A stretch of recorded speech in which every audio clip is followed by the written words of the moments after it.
ಎಲ್ರಿಗೂ hi.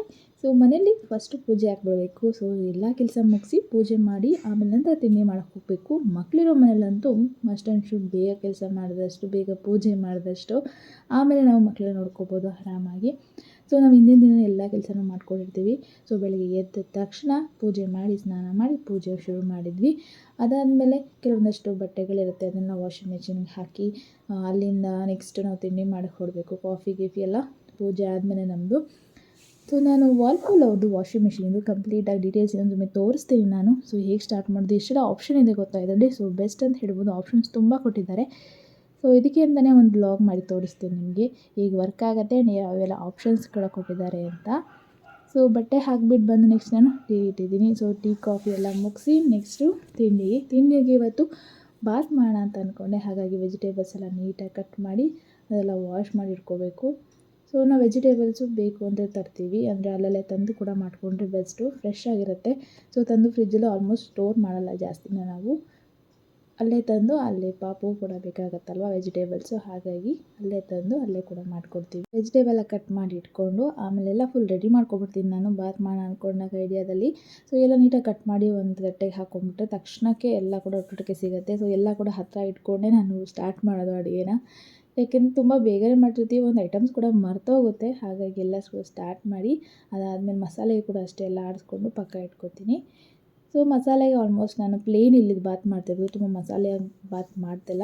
So light ವೆಯ್ಟಾಗಿ ಇರಲಿ ಅಂತ ಹೇಳಿ ಸೊ ಒಂದು ಇಬ್ಬರಿಗೆ ಆಗಿರೋದ್ರಿಂದ ಸೊ ಮಸಾಲೆ ಎಲ್ಲ ಕಮ್ಮಿ ಹಾಕ್ಕೋತಾ ಇದ್ದೀನಿ. ಈರುಳ್ಳಿ, ಟೊಮೆಟೊ, ಹಾಗೆ ಹಸಿಮೆಣ್ಸಿನ್ಕಾಯಿ, ಕೊತ್ತಂಬರಿ ಸೊಪ್ಪು, ಪುದೀನ ಸೊಪ್ಪು ಇದ್ರೆ ಹಾಕ್ಕೋಬೋದು, ತುಂಬ ಚೆನ್ನಾಗಿರುತ್ತೆ ಬಾತು ನ್ಯಾಚುರಲ್ಲಾಗಿ. ಸೊ ಯಾವುದೇ ರೀತಿ ಆ್ಯಡ್ ಮಾಡಲ್ಲ ಇಲ್ಲಿ.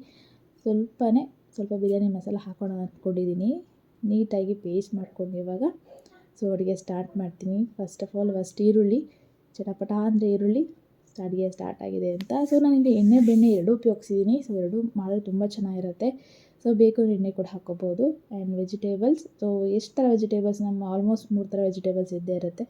ಎಲ್ಲ ಫ್ರೈ ಆದಮೇಲೆ ಸೊ ನೀಟಾಗಿ ಬಾತ್ ರೆಡಿಯಾಗಿದೆ. ಸೊ ನಾನು ವಿಷಲ್ ಮಾಡಿಸ್ಬಿಡ್ತೀನಿ ಬೇಗ ಆಗತ್ತೆ ಅಂಥೇಳಿ. ಆನಂತರ ಮುದ್ದುಗೆ ಸರಿ ಕೂಡ, ಸೊ ಅವನ್ನ ಸರಿ ಎಲ್ಲ ತಿನ್ನಿಸಿ. ಹಾಗೆ ನಾನು ಒಂದು ಇನ್ಸ್ಟಾಗ್ರಾಮಲ್ಲಿ ಸ್ಯಾರಿ ಆರ್ಡ್ರ್ ಮಾಡಿದ್ದೆ. ಸೊ ಸ್ಯಾರಿ ಬಂದಿದೆ ಇವಾಗ. ಸೊ ನೋಡಿ, ಇನ್ಸ್ಟಾಗ್ರಾಮಲ್ಲಿ ಆರ್ಡ್ರ್ ಮಾಡಿರುವಂತಹ ಸ್ಯಾರಿ ಇದು ತುಂಬ ಚೆನ್ನಾಗಿದೆ ಅಂತ ಅಂದ್ಕೊಂಡು ನಾನು ಆರ್ಡ್ರ್ ಮಾಡಿದ್ದೆ. ಓಪನ್ ಮಾಡ್ತೀನಿ ಹೇಗಿದೆ ನೋಡಿ ಹೇಳಿ.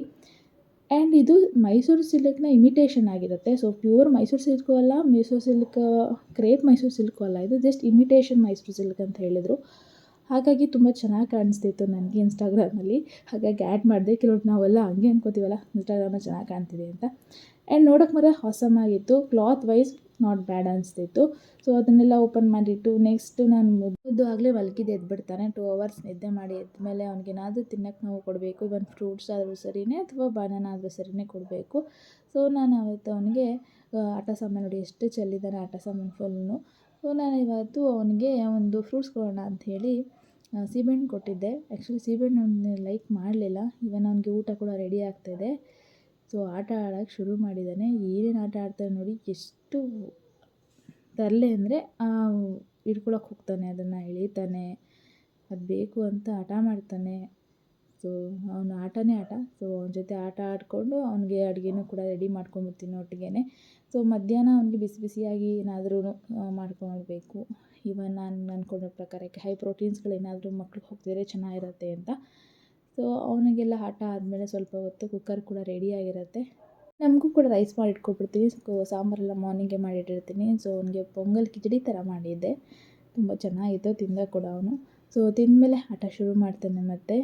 ಸೊ ಬೆನ್ನಿಂದೆ ಬಂದು ನಿಂತ್ಕೊಂಡ್ಬಿಡೋದು, ಆಮೇಲೆ ಬೀಳೋದು ಕೆಳಗಡೆ, ಫುಲ್ಲು ನೋಡ್ತಾ ಇರೋದು. ಸೊ ಅವನಿಗೆ ಆಟ ಆಡಿಸ್ಕೊಂಡು ಇನ್ನೊಂದಷ್ಟೊತ್ತು ಟೈಮ್ ಪಾಸ್ ಮಾಡ್ಕೋತೀವಿ. ಸೊ ಊಟ ಎಲ್ಲ ಅವನ ಜೊತೆ ನಂದು ಊಟನೂ ಆಗುತ್ತೆ. ಸೊ ಊಟ ಎಲ್ಲ ಮುಗಿಸಿ ಆಮೇಲೆ ಸಂಜೆ ಈವ್ನಿಂಗ್ ದೇವಸ್ಥಾನಕ್ಕೆ ಹೋಗೋಣ ಅಂತ ಅಂದ್ಕೊಂಡ್ವಿ. ಸೊ ಹಾಗಾಗಿ ಮುದ್ದುಗೆ ಪೂಜೆ ಮಾಡಿ ಮನೇಲಿ ಆಚೆ ಇಟ್ಟಿದ್ವಿ. ಅವ್ನು ದೇವ್ರ ಮನೆ ಒಳಗೆ ಹೋಗೋಕ್ಕೆ ಟ್ರೈ ಮಾಡ್ತಿದ್ದಾನೆ, ಬಟ್ ನಾವು ಬಿಡ್ತಿಲ್ಲ. ಸೊ ಹಾಗಾಗಿ ಅಲ್ಲಿ ಆಚೆನೇ ಕೂತ್ಕೊಂಡು ನಮಸ್ಕಾರ ಮಾಡ್ಕೊಂಡು ಆಟ ಆಡ್ತಾ ಇದ್ದಾನೆ. ಸೊ ಮಕ್ಕಳು ಈಗ ನೋಡೋಕ್ಕೆ ಖುಷಿ ನನಗಂತೂ. ಸೊ ಅವ್ನು ಖುಷಿಯಾಗಿದ್ರೇ ನಮಗೊಂಥರ ಖುಷಿ. ಸೊ ಅವನ್ನ ರೆಡಿ ಮಾಡ್ಕೊಂಡು ನೆಕ್ಸ್ಟ್ ನಾವು ದೇವಸ್ಥಾನಕ್ಕೆ ಹೊರಟ್ವಿ. ಈವ್ನಿಂಗ್ ದೇವಸ್ಥಾನಕ್ಕೆ ಹೋಗೋಣ ಅಂತ ಅಂದ್ಕೊಂಡೆ, ಕಾಳಮ್ಮನ ದೇವಸ್ಥಾನಕ್ಕೆ. ಹಾಗಾಗಿ ಇಲ್ಲಿ ದೇವಸ್ಥಾನ ಫುಲ್ಲು ರಶ್ಶು, ಅಮಾವಾಸ್ಯೆ ಅವತ್ತು, ಹಾಗಾಗಿ ತುಂಬ ರಶ್ ಇರುತ್ತೆ. ಸೊ ಅಮಾವಾಸ್ಯೆಯಲ್ಲಿ ಅದು ಶುಕ್ರವಾರ ಬಿದ್ದಿರೋದ್ರಿಂದ ಅಮಾವಾಸ್ಯೆ ತುಂಬ ರಶ್ ಇರ್ತಾರೆ ಜನ.